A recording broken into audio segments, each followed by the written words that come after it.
O objetivo dessa aula é a gente dar uma visão geral aqui, a gente vê tudo que a gente estudou até agora a respeito do gráfico da função do segundo grau, certo?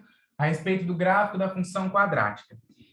Então, olha só, o resumão dessa playlist, né, de tudo que a gente viu até aqui, a gente estudou a respeito dos coeficientes, né, ó, do coeficiente A, B e C. Primeira coisa que a gente começou estudando era entendendo o que era uma função do segundo grau, né? A gente viu que uma função do segundo grau era uma função do tipo ax mais bx mais c, onde o a era o coeficiente que acompanhava o x ao quadrado, o b é o coeficiente que acompanha o x, e o c é o termo independente, certo? A gente já estudou todas essas coisas até aqui. A gente viu que a gente sabe que isso aqui é uma função do segundo grau, né? Que, por exemplo, esse gráfico que está aqui é uma função do segundo grau, porque ele é uma parábola, né? Pelo fato de ser uma parábola, ó, a gente vê que é uma função do segundo grau. E quando a gente tem somente a lei de formação da função, a gente sabe que é uma função do segundo grau quando temos o maior expoente do x sendo 2.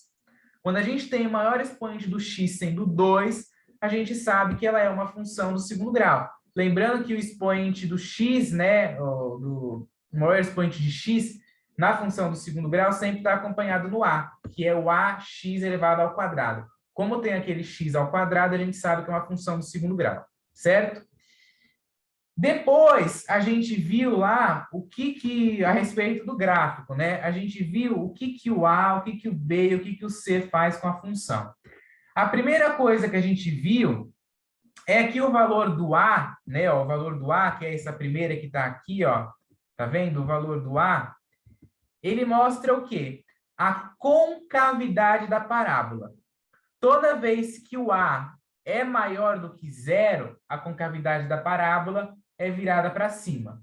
Toda vez que o A é menor do que zero, por exemplo, menos 1, a concavidade da parábola fica virada para baixo, certo? E a condição de existência, né, para a função do segundo grau é que o A seja diferente de zero. Porque se o A for zero, ó, a gente tem uma função do primeiro grau, ó, isso aqui se torna uma reta. Por quê?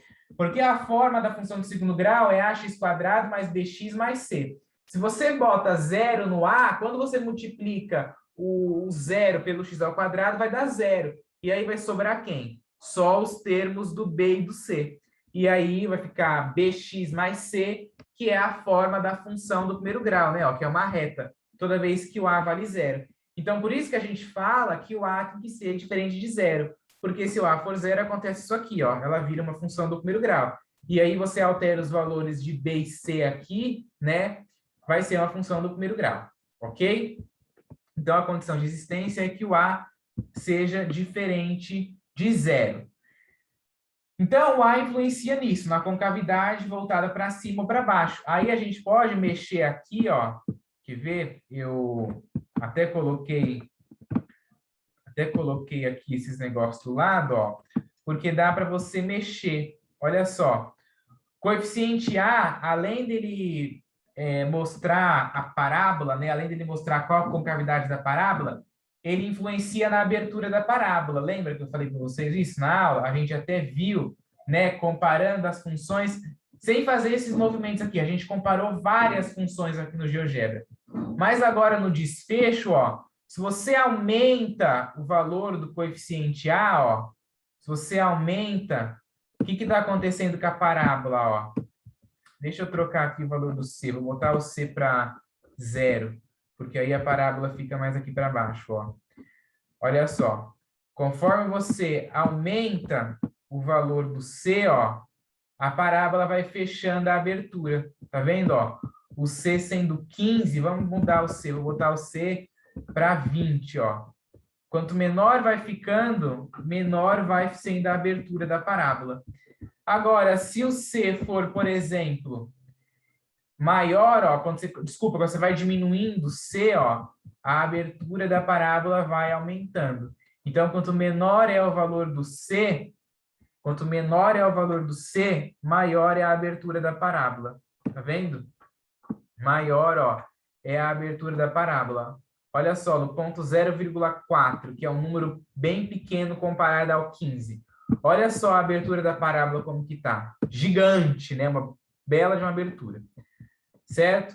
Então, o coeficiente A, além dele influenciar na abertura da parábola, ele influencia na concavidade. E o B? Vamos mexer aqui o B, ó, para ver o que o B influencia? Lembra que eu falei que o coeficiente B, por exemplo, vou colocar 5 aqui de novo no B. O coeficiente B, ele influencia o ramo onde a parábola corta o eixo Y, né? Ó, o ramo é o intervalo. Então, ó, se você pegar aqui o vértice da parábola, que é esse ponto aqui, ó, azulzinho que eu coloquei aqui agora, esse ponto é o vértice, certo?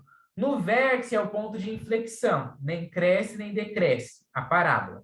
Só que aqui a direita do vértice, ó, a direita do vértice aqui, é onde a função cruza o eixo Y no ramo crescente, ó. Ela cruza o eixo Y crescendo, né? Para o lado esquerdo aqui, ó, ela decresce, né? Porque ela começa daqui de cima, vem decrescendo, decrescendo, decrescendo, chega no ponto de inflexão, ela inflexiona, né? A gente chama o vértice de ponto de inflexão, que é onde muda o crescimento da parábola. E aí aqui ela começa a crescer, e ela cruza o eixo Y crescendo. Só que o valor do B também, ó, além de influenciar no ramo onde a parábola cruza o eixo Y, ele também desloca a parábola, ó, em relação ao eixo Y. Olha o que está acontecendo com a parábola, ó. Olha só, onde é zero aqui, ó, quando o valor do B é zero, lembra que eu falei para vocês que a parábola não cruza o eixo Y nem crescendo nem decrescendo, quando o valor do B é zero. Ela cruza o eixo Y exatamente na inflexão, né? E aí você desloca a parábola em relação ao eixo X. Ó, você está deslocando a parábola, olha só o que está acontecendo, ó. Em relação ao eixo X e ao eixo Y juntos também, né, ó.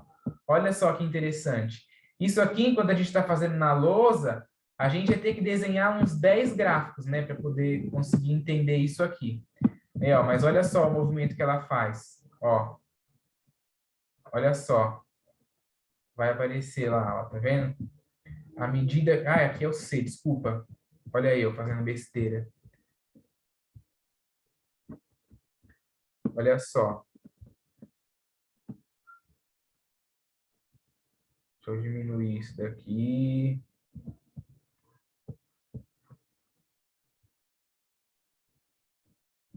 Olha só.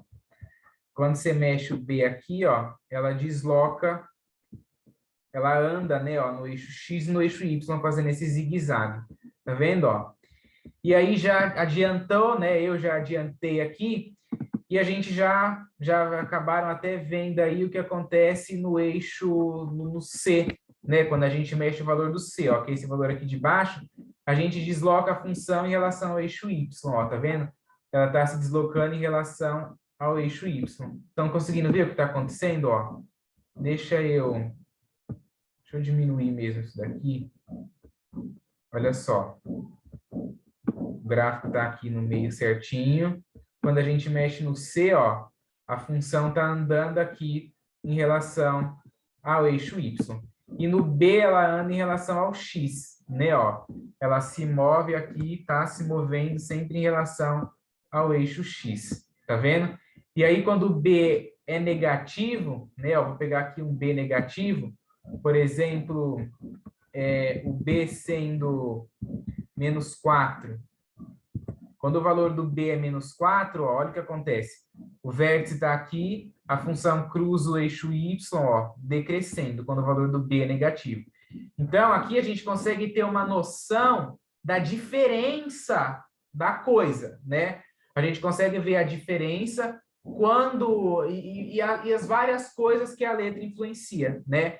A B, por exemplo, além de influenciar no ramo onde a parábola cruza o eixo Y, né, onde a parábola intersecta o eixo Y, ela movimenta a parábola também no eixo X. O A movimenta a concavidade, ó. Um A negativo, concavidade vai dar para baixo. Quanto menor é o A, menor é a abertura. Quanto maior é o A, ó, mesmo negativo, a abertura vai ficando maior, né, ó. Olha só, por exemplo, no 0,1. A abertura da parábola ela vai estar enorme, tá vendo, ó?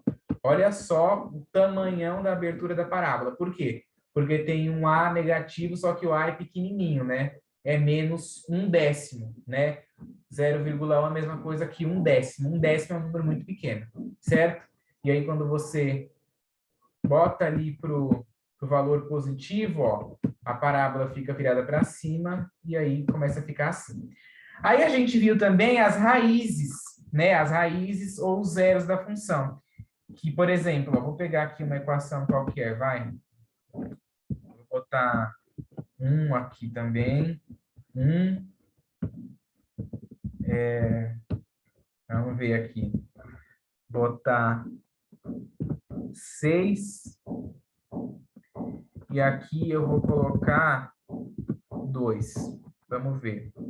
Não, 2 não deu uma raiz exata. Vamos ver aqui para dar uma raiz exata. É, uma raiz exata não vai... Vamos ver essa daqui, ó. Menos 15. Não é exatamente, né, a raiz não é exatamente 2 e menos 8, né? Olha o valor que é aqui. O valor dela está aparecendo aí, é 7,898, é isso daí. Mas a gente viu também que as raízes, né, é os pontos onde a função corta o eixo x. Aí a gente viu que quando o delta da nossa função é maior do que zero, ela cruza o eixo x em 2 pontos, né? E quando o delta é menor do que zero, ó lá, tá vendo? Ó, aqui dá para ver bem que o b mexe a função em relação ao eixo x, né? Ó, tá vendo? Dá para ver bem. E depois dá para ver bem que o c, ó, mexe em relação ao eixo y. E ele fecha, ele anda e fecha ali, ó. Só que se você olhar aqui para baixo, olhar aqui embaixo da função, ó, ele está andando em relação ao eixo y, ó. Tá vendo? A função sobe e desce e, obviamente, que vai abrir e fechar lá em cima também. Certo? E a gente viu também outra característica do C, além de ser só o valor que ela corta o eixo, que é o valor, né, que ela corta o eixo Y, que é exatamente esse ponto D aqui, ó, que ele tem as coordenadas 9,1, 0 e 9,1, né, 0 do X com 9,1 do Y, ok? Então, aqui eu fiz uma amostra para as vossas excelências poder ver tudo que acontece aí com uma função, certo? Quem quiser, esses applets aí estão disponíveis, tá? Então, muito obrigado pela atenção, muito obrigado por assistirem até aqui.